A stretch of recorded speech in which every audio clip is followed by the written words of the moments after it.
If you booked a flight to Europe at the end of the year, then you may have come across something called the ETIAS, or the European Travel Information Authorization System, and that is supposed to roll out at the last quarter of 2026. And it applies to 30 different European countries in the EU, and it costs about 20 euros is what the projected cost is going to be.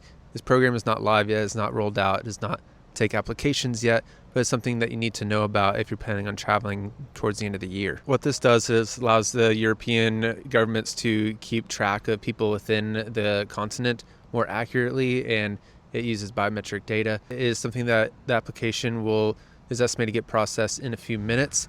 And like I said, it costs 20 euros, and that's from people 18 to 70 years old. Outside of those ages, you don't have to pay for it, and it should be free. There's also going to be a grace period. This is going to allow you short-term travel to Europe. So that means 90 days or less in a country. Anything more than 90 days, and you will need to go through the traditional visa application process. There's actually an update on the website recently. It used to say Q4 of 2026, and now it says several months out. So that means that it is likely going to be pushed to 2027. There's not any new official updates from the official website for ETIAS, but that's something that we'll keep an eye on.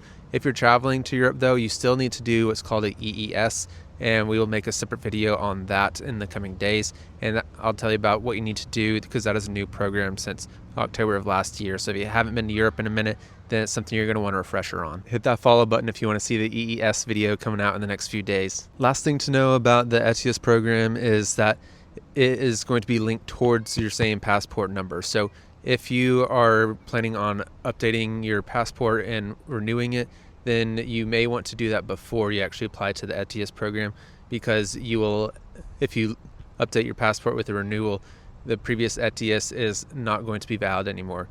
The ETIAS is normally valid for 3 years, but say 6 months into applying for it, and you've had it for 6 months and you renew your passport, well, now you're going to have to do a new application for the ETIAS as well to get it linked to your new passport when you get the renewal in. So something to keep in mind.